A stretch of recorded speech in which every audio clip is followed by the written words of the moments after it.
আসসালামু আলাইকুম viewers, ফার্মেজি kitchen থেকে চলে আসলাম আমি আজকে আবার একটা সহজ এবং সাধারণ রান্না নিয়ে। ফার্মেজি কিচেন মানে হচ্ছে সহজ, সাধারণ এবং সব দেশি রান্না। আপনারা যদি আমার পেজটাকে ফলো করে থাকেন তাহলে অবশ্যই দেখতে পাবেন। আজকে আমি আপনাদের সাথে শেয়ার করব একটা খিচুড়ি রেসিপি। আমার ঘরে গতকালকে মুরগির মাংস রান্না করা ছিল, তো সলিড পিসগুলো আসলে আমার ঘরে কেউ তেমন খায় না। সেই পিসগুলো দিয়ে আমি কীভাবে মজা করে খিচুড়ি রান্না করা যায় সেটাই আমি আপনাদের সাথে শেয়ার করছি।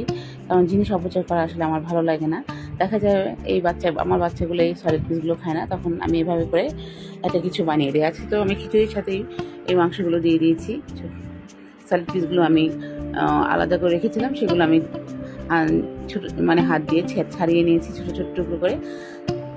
এখন আমি এই খিচুড়ি রান্না করতে চুলাতে প্যান বসিয়ে দিয়ে তাতে দিয়ে দিয়েছিলাম পর্যাপ্ত পরিমাণে পেঁয়াজ, তেল এবং আদা রসুন বাটা, কিছু আস্ত গরম মশলা, দারচিনি, এলাচ, লবঙ্গ, তেজপাতা দিয়ে তারপরে হলুদ, মরিচ, লবণ দিয়ে একটু পানি দিয়ে ভালো মতো মশলাটা কষিয়ে নিয়েছি। আরও দিয়েছিলাম জিরার গুঁড়া। মশলাটা যখন আমার ভালো মতো কষানো হয়ে গেছে তখন এখানে আমি পোলাওর চাল এবং মুসুরি ডাল ভিজিয়ে রেখেছিলাম, দুই পটের মতো ভিজিয়ে রেখে ধুয়ে পরিষ্কার করে রেখেছিলাম। সেটা আমি এখন এই মশলার মধ্যে দিয়ে দিলাম।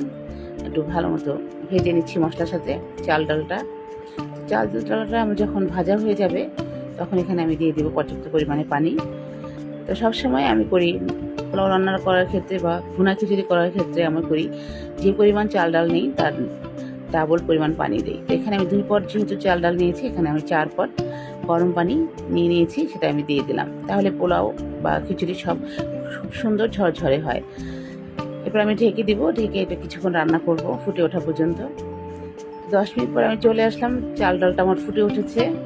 এটা কিছুক্ষণ আমি এভাবে রান্না করব। তারপরে আমি দিয়ে দিলাম কিছু কাঁচামরিচ।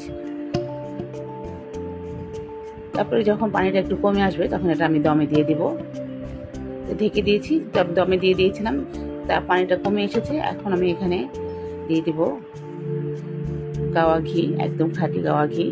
কারণ খিচুড়ি পোলাওতে আমার ঘি না হলে আসলে ভালো লাগে না, ঘি আমার দিতেই হবে।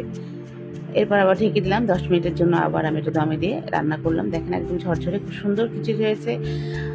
আপনারাও বাসায় এভাবে বেঁচে যাওয়া মাংস দিয়ে বাচ্চাদের ভুনা খিচুড়ি রান্না করে দিতে পারবেন, ওরাও খুব মজা মজা করে খেয়ে নেবে, সাথে বড়রাও।